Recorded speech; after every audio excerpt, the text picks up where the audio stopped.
రైతు రుణమాఫీ ఈ పదం ఒకప్పుడు 2014 టైంలో బాగా వినబడింది. తర్వాత 2019 తర్వాత మళ్ళీ మొన్న కూడా వినపడుతుందేమో అని అనుకున్నారు. కానీ దాని జోలికైతే ఎవరు వెళ్ళలేదు.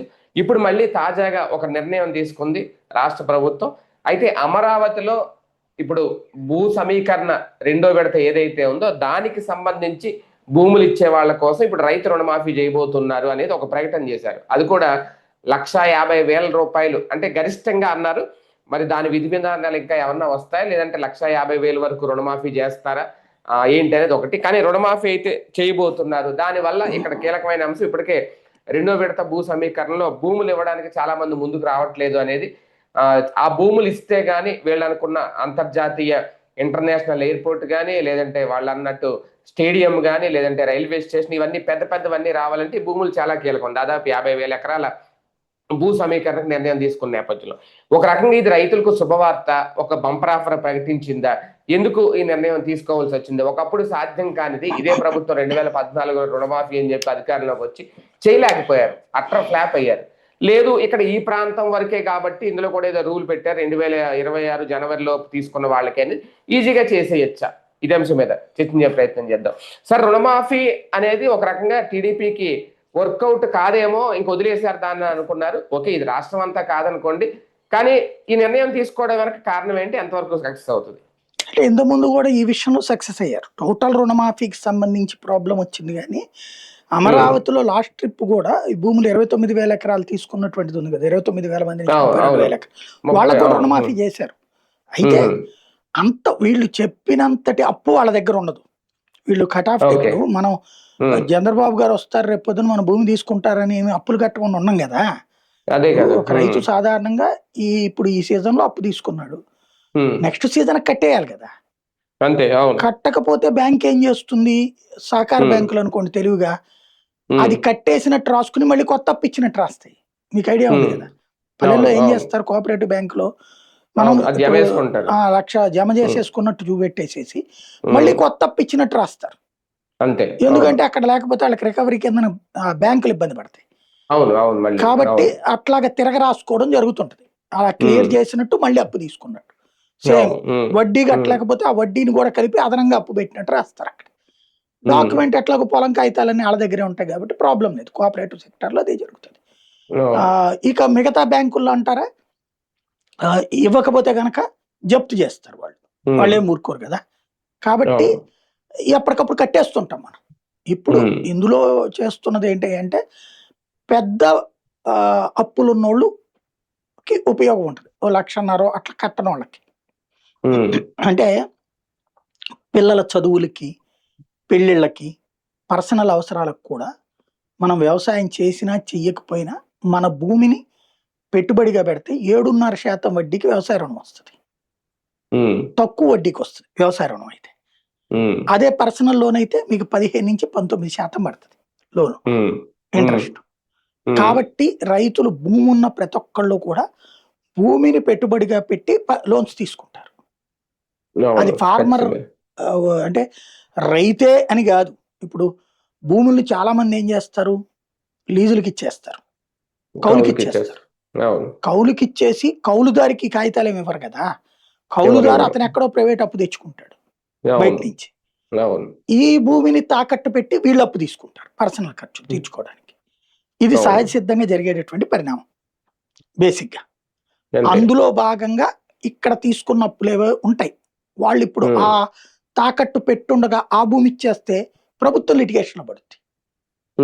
ఆ భూమి తాకట్టు పెట్టుండగా ప్రభుత్వం తీసుకుంది అనుకోండి, కోర్టులు కేసులు వేస్తాయి రేపు పొద్దున. ఇప్పుడు మన తెలంగాణలో SBI బ్యాంక్ ల్యాండ్ ని తెలంగాణ గవర్నమెంట్ వేలం వేస్తాడు, అబ్జెక్షన్ పెట్టలా, తర్వాత మళ్ళీ ఏదో బెదిరించి మార్చుకోవాల్సి వచ్చింది. ఇక్కడ అట్లాంటిది లిటిగేషన్స్ లోకి వెళ్ళిపోతుంది. ల్యాండ్ ఏ పని చేయలేదు రేపు పొద్దున. అందుకని ఇక్కడ చేసే పని ఏంటి అంటే ఖచ్చితంగా భూమి అప్పులు తీర్చి మాత్రమే తీసుకోగలుగుతుంది ప్రభుత్వం. అందుకోసం రుణమాఫీ చేస్తుంది ఇటిట్లో అమరావతిలో. అది భూ సమీకరణకు సంబంధించిన భూమికి మాత్రమే ఇది, అందరు అమరావతి రైతులకు కూడా కాదు. అదే ఇప్పుడు ఏ గ్రామాల్లో అయితే భూ సమీకరణ జరుగుతుందో కొత్తగా చేయబోతున్న చోట కొత్తగా చేయబోతుంది. సార్, ముందు విడతలో 30,000 ఎకరాలకు కూడా చేశారా సార్? చేశారు. 32,000 ఎకరాలకు కూడా అట్లాగే చేశారు. రుణమాఫీ చేసి వాళ్ళకి కౌలు పెట్టారు. మొదట్లో 25,000 ఇచ్చారు. అది పెంచుకుంటూ పోయారు తర్వాత ఏడాదికి కొంచెం కొంచెం అని. ఇవాళ నేను మొన్న ఈ మధ్యన ఒక హాస్పిటల్లో ట్రీట్మెంట్కి సంబంధించి మా వాళ్ళకి సంబంధించి ట్రీట్మెంట్కి వెళ్ళినప్పుడు ఈ అమరావతికి సంబంధించినటువంటి ఒక ఇట్లా భూమి ఇచ్చి కౌలుకి ఇచ్చి అదే కాగితం తీసుకున్నారు కదా, అట్లాంటి ఒక ఆవిడ మా పక్క బెడ్ మీద పేషెంట్ వాళ్ళ అమ్మాయి అనమాట. ఆమె చెప్పడం ఇప్పుడు వాళ్ళకి 50,000 వస్తుందట కౌలు ఏడాదికి. ఇవాళ నిన్న మళ్ళీ ఈ కేబినెట్ మీటింగ్ లో మళ్ళీ పెంచారు. మేబీ ఇప్పుడు 60,000 వస్తుందేమో అట్లా. 50,000 నుంచి 60,000కి పెంచారంట. అది మరి ఆటోమేటిక్ గా 60,000 రూపాయలు కౌలు ఎవడండి ఇచ్చేది 60,000 వాటి రోజున. నిజమే కదా. 25,000 30,000 వస్తే గ్రేట్. మంచి మామిడి తోటలకే రావట్లేదు. అంతే కదా. 60,000 రూపాయలు నేను మొన్న ఇక్కడ నూజివీడి దగ్గర అది కనుక్కున్నప్పుడు ఎకరానికి వచ్చేటప్పటికి అంటే ఎవరైనా మనం భూమి కొనుక్కుని వాళ్ళకి కనుక ఇచ్చామనుకోండి ఎకరానికి 30,000 ఇస్తామంటారు వాళ్ళు. అట్లాంటిది 60,000 అంటే చాలా మంచి ఇదే అనమాట. ఏది అది కూడా 11 సంవత్సరాల తర్వాత, ఎందుకంటే వాళ్ళు వచ్చాక ఒక ఏడాదికి గది తీసుకుంది. రుణమాఫీ చేసి ప్లస్ ఇన్ని సంవత్సరాలు 25,000 30 40 50 60 ఇప్పుడు అంటే చాలా గొప్పగా వచ్చినట్టే అది. అవును అవును. ఒక రకంగా భారీ రిలీఫ్ అయింది ఇప్పుడు రుణమాఫీ ప్రకటన అనేది. అంటే దీనికి లొంగిపోయి ఇష్టపడతారని నేను అనుకోను. ఇప్పుడు బేసిక్ ఎట్లా ఉంటదంటే అంటే సింపుల్ ఈజీగా అర్థమయ్యే భాషలో చెప్తా. మీరు ఒక బాగా పూర్తి ఖాళీ స్థలం ఒక 1000 ఎకరాలు అట్లా ఉంది. ఆ 1000 ఎకరాల్లో 5 లక్షలు 10 లక్షల రూపాయలు ఉంది. అక్కడికి ఒకడు వచ్చి ఓ స్కూల్ పెట్టాడు. పెట్టినప్పుడు ఆ స్కూల్కి రోడ్డు వేస్తాడు కదా, రోడ్డు వేయగానే ఆ వెంచర్కి రేటు బిగిన్ అవుతుంది. ఈ 5 లక్షల రూపాయలు 7 అవుతుంది 10 అవుతుంది 12 అవుతుంది 15 అవుతుంది 20 అవుతుంది. ఆ టైంలో వచ్చి పక్కన ఉన్న భూమి నాకు 5 లక్షలకి ఇవ్వమంటే ఇవ్వడు కదా రైతు. నేను 30 లక్షలకు అమ్ముకుంటాను నాకెందుకు అంటాడు.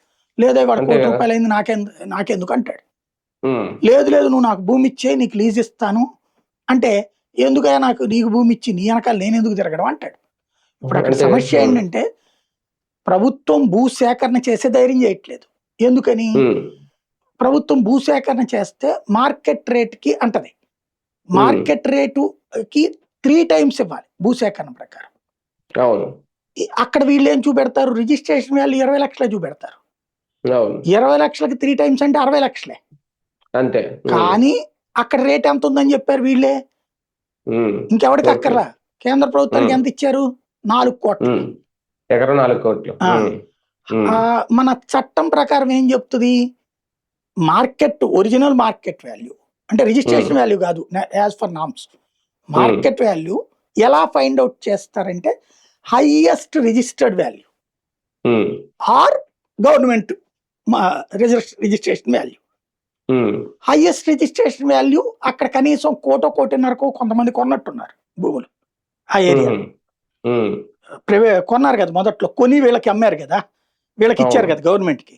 కొంతమంది ధనవంతులు ఏం చేశారంటే పర్మనెంట్ ఇన్కమ్ వస్తుందన్న ఉద్దేశంతో ₹1 కోటిన్నర కొని వీళ్ళకి ఇచ్చారు గవర్నమెంట్ కి. ఇచ్చి 1200 గజాలు తీసుకోవడం ఈ కాన్సెప్ట్ కింద ఇచ్చారు. కనీసం 60 లక్షలకు కొని ఉంటారు నాకు తెలిసి రిజిస్టర్డ్. 60 లక్షలకు కొంటే 3 అంటే ఎంత వస్తుంది? 1,80,00,000 ఇవ్వాలి. ఒకవేళ ఏ రిజిస్ట్రేషన్ వాల్యూ అక్కడ కూడా 20 లక్షలు ఉందంటే కనుక గవర్నమెంట్ రేపు పొద్దున లాక్కోవచ్చు. సుప్రీంకోర్టు తీర్పు కూడా భూసేకరణలో ఎట్లా ఉందంటే హీ షుడ్ యాక్సెప్ట్. తప్పనిసరి పరిస్థితి అయితే కోర్టులో మేము ఇక్కడ పని చేయలేకపోతున్నాం వీళ్ళ వల్ల, మేము ఇంత ఇస్తామన్నా కూడా ఒప్పుకోవట్లేదని కోర్టు ద్వారా డబ్బులు ఇచ్చి తీసుకోవచ్చు, స్వాధీనం చేసుకోవచ్చు. అంతేగాని ప్రభుత్వం బలవంతంగా స్వాధీనం చేసేసుకుని చేయడానికి కుదరదు. అలా లేకుండా ఉంటుంటే అంత చట్టబద్ధంగా మనం చేసేయచ్చు, మన చేతిలో పవర్ ఉందనుకుంటే. మొన్న ఇప్పుడు జగన్ కలిసిన వాళ్ళు ఏం చెప్పారు, వాళ్ళని ప్రైవేట్ దందా ఎట్లా చేస్తున్నారో అట్లా చేస్తున్నారు కాంట్రాక్టర్ ద్వారా. భూమి ఉంది, అటు ఇటు వాగయ్యో ఉన్నాయట, వాగు చెరువు మధ్యలో ఉన్న వీళ్ళ భూమికి అటు ఇటు కోసేశారు వీళ్ళు. అంటే భూమి దగ్గరికి వెళ్ళలేడు ఇక రైతు. అట్లా భయపెట్టి లాక్కునే ప్రయత్నం చేస్తున్నారని కదా మన జగన్కి చెప్పింది కొంతమంది, అందరూ కాదు కొంతమంది. అట్లాగా ఇప్పుడు వీళ్ళకి కావాల్సింది అక్కడ ఎయిర్పోర్టు, అక్కడ ఇది. సమస్య ఎక్కడ వచ్చిందంటే మొట్టమొదటిసారి ఇచ్చినటువంటి వాళ్ళు 11 నెలలు అయినా కూడా 11 ఏళ్ళు అయినా కూడా ఇప్పటికి కూడా రానోళ్ళు ఉన్నారు కదా. వచ్చినోళ్ళు ఉన్నారు, రానోళ్ళు ఎక్కువ మంది ఉన్నారు. ఇంకోటి పొజిషన్ చూపించని భూమి ఉంది అక్కడ స్టిల్. కాంట్రవర్సీస్ వచ్చిన భూములు ఉన్నాయి. నేను ఇప్పుడు నా భూమి నేను కంఫర్ట్ గా సేద్యం చేసుకుంటా, నేను అమ్ముకుంటా. నేను 10 లక్షలకు అమ్ముకున్నా అది నా ఇష్టం, నా చేతిలో ఉంటుంది. అంతే కదా. నీకెందుకు ఇవ్వాలి అన్నటువంటిది ఇప్పుడు వాళ్ళు అడుగుతున్న పాయింట్. నువ్వేమంటున్నావు? రాష్ట్ర ప్రయోజనాల కోసం అంటున్నావు. రాష్ట్ర ప్రయోజనాల కోసం అన్నప్పుడు నువ్వు డబ్బులు ఖర్చు పెట్టు అంటున్నారు వాళ్ళు. అక్కడ తేడా వస్తుంది. సార్ నిజంగా ఈ భూములన్నీ వచ్చేస్తే భారీ ప్రాజెక్టులు అంటే వీళ్ళు చెప్తున్న పెద్ద ఎయిర్పోర్ట్ లేదంటే ఇంటర్నేషనల్ స్టాండర్డ్ తో కూడా స్టేడియం ఇవన్నీ వచ్చేస్తాయా? దీనికోసమేనా ఇంత ఇది? ఓ 10 ఏళ్ళు పడతాయండి అవన్నీ రావడానికి. ఒకేసారి కట్టేయలేరు కదా. ఇప్పుడు ఏ పూర్తి కాలేదు ఇంకా. ఈ కన్స్ట్రక్షన్స్ అయ్యేటప్పుడు గవర్నమెంట్ భవనాల వరకు అవుతాయి నాకు తెలిసి. మిగతా అన్ని పూర్తి కావాలంటే ఇప్పుడు భోగాపురం ఎయిర్పోర్ట్ ఎప్పుడు 2017 టైంలో బిగిన్ చేసినటువంటి అది పూర్తయి కన్స్ట్రక్షన్ ఇప్పుడు అయ్యింది. 10 ఏళ్ళు పట్టిందా? 10 ఏళ్ళు పెట్టింది. ఇదైనా 10 ఏళ్ళు పడుతుంది కదా ఎయిర్పోర్ట్ కట్టడం. ఇంటర్నేషనల్ ఎయిర్పోర్ట్ అంటే ఇంకోటి ఏంటంటే ఇంటర్నేషనల్ ఎయిర్పోర్ట్ ఆ ఏరియాలో పెద్ద సమస్య ఉంది. వాటర్ స్టాగ్నేటెడ్ ఏరియా కదా. అంటే భూమి కంటే హై లెవెల్లో కట్టాలి అది. మీకు అది మట్టి నేల కదా, చౌడు నేల కదా. చౌడు నేల, చౌడు కాదు అదే దాన్ని ఏమంటారు, నల్లరేగడి మట్టి కదా అది. నల్లరేగడి నేల. నల్లరేగడి నేలలో భూమి కుంగే స్వభావం ఉంటుంది, బురద స్వభావం ఉంటుంది. అట్లాంటి చోట్ల రేపు వర్షం వచ్చినప్పుడు అడుగున భూమి తీయిందనుకోండి సమస్య కదా. కాబట్టి చాలా ఎక్కువ కష్టపడాలి అక్కడ. ఇప్పుడు మామూలుగా భోగాపురం ఎయిర్పోర్ట్ కి రన్వేకి అయ్యే ఖర్చు కంటే ఇక్కడ డబుల్ అవుతుంది. ఇప్పుడు ఈవెన్ బిల్డింగులకి వైసీపీ వాళ్ళు తిడుతున్నారు, డబుల్ ఖర్చు పెట్టారు ఇవన్నీ లంచాలని. అది లంచాలు కాదు. ఏమవుతుందంటే ఇప్పుడు గుంటూరులోనో విజయవాడలోనో నేలలో చేస్తే మీరు ఒక 25 అంతస్తులు కట్టారు. ఫర్ ఎగ్జాంపుల్ మీరు మంగళగిరి రూట్ లో చూస్తారు కదా, హైవే మీద కట్టారు కదా 20 అంతస్తులు 30 అంతస్తులు. అక్కడ కట్టిన చోట ఏమైంది, భూమి 40 అడుగులు తవ్వినా ప్రాబ్లం లేదు అక్కడ. ఎందుకని? అది కొండ నేల, ఎర్రమట్టి నేల అది, కాబట్టి ప్రాబ్లం లేదు. ఇక్కడ 20 అడుగులు తవ్వేటప్పుడు నీళ్ళు వస్తాయి. నీళ్ళు వచ్చే భూమి 20 అడుగులుగా నీళ్ళు వచ్చే భూమిలో నువ్వు పునాది వేస్తే 25 అంతస్తులకు 20 అంతస్తులకు ఎలాంటి ఇష్యూ ఉంటది? రేపు నీకు అదైనా ఓ రకంగా చెప్పాలంటే నేలకి అంటే మనం ఇల్లు కట్టుకునేటప్పుడు రోడ్డుకి సమానంగా కట్టామనుకోండి.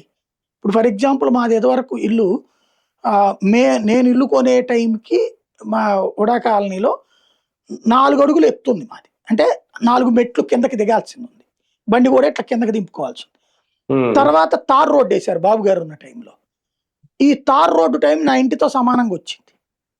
తర్వాత సిమెంట్ రోడ్డు వేశారు, ఇల్లు డౌన్ అయింది.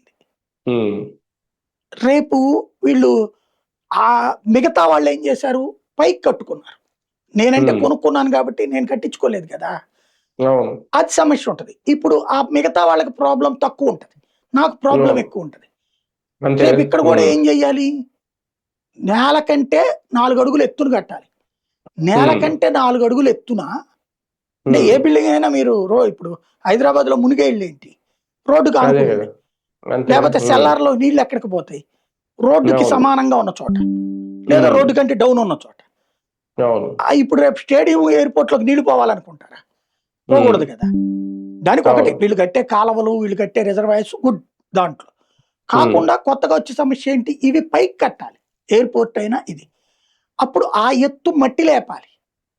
ఇది చాలా పెద్ద ప్రాసెస్ తో కూడుకున్న వ్యవహారం. పునాది గట్టిగా ఉండాలి, పైన గట్టిగా ఉండాలి. కాబట్టి కొంత టైం ఎక్కువ తీసుకున్నాం మిగతా కన్స్ట్రక్షన్ కంటే కూడా. కానీ రైతులకి దాదాపు లైన్ క్లియర్ అయినట్ట ఈసారి ముందుకు వచ్చి భూములు ఇచ్చేస్తారా ఈ రుణమాఫీ మంత్రంతో? ఇచ్చే వాళ్ళకి ప్రాబ్లం లేదు, దీనికి లొంగే వాళ్ళు కాదు. వాళ్ళకి ఆల్రెడీ చెప్పున్నారు, వాళ్ళు ఒప్పుకోలేదు. అది అక్కడ పాయింట్. అంటే ఇప్పుడు ప్రకటన చేశారు కాబట్టి అప్పులు తీరతాయని అనుకుంటే ముందుకు రావచ్చు. అంత సీన్ ఏమి ఉండదు. 1,50,000 రూపాయలకి లెక్క కాదు నాకు తెలిసి. ఇప్పుడు మొన్న ఏం చెప్పారు, 3-4 కోట్లు వాల్యూ చేసే ఇల్లు స్థలాలు అయ్యి మేము ఎందుకు ఇస్తామంటున్నారు. 3-4 కోట్లు వాల్యూ చేసే వాళ్ళు 1,50,000 రూపాయల కోసం కక్కుర్తి పడతారా? అది ఇక్కడ మెయిన్ సమస్య ఏంటంటే మళ్ళీ రేపు భూమి ఎప్పుడు వస్తుందో తెలియదు. ఇంకొకటి అవును ఏంటంటే ఫస్ట్ గుర్తుపెట్టుకోవాల్సింది బ్యాంకులు 25 సార్లు అడిగారు వీళ్ళు ఈ 12 ఏళ్లలో అవును అవును ఈ అవును కాగితాలు తీసుకుని లోన్ ఇవ్వమని. ఉమ్, మీరు అక్కడ ఈ కాగితమో, ఈ ల్యాండో చూసి బ్యాంకులు లోన్ ఇవ్వడం ప్రారంభిస్తే మాత్రమే అక్కడ ఊపొస్తది రియల్ ఎస్టేట్‌కి. ఉమ్, అలా లేనంత వరకు కష్టమే. Um, um. Okay right. చూద్దాం, మొత్తానికి రైతులకి ఇది ఎంతవరకు ఊరటనిస్తుంది, ఈ రెండో విడత భూ సమీకరణకు ఎంతవరకు ప్రోత్సహిస్తారు ప్రభుత్వానికి. ఈ భూ సమీకరణ పూర్తయితేనే రెండో విడతలో వీరు అనుకున్న భారీ ప్రాజెక్టులన్నీ పూర్తవుతాయి. దానికి ఇది ఈ రుణమాఫీ సహకరిస్తుందా లేదా అనేది ఇంక వేచి చూడాలి.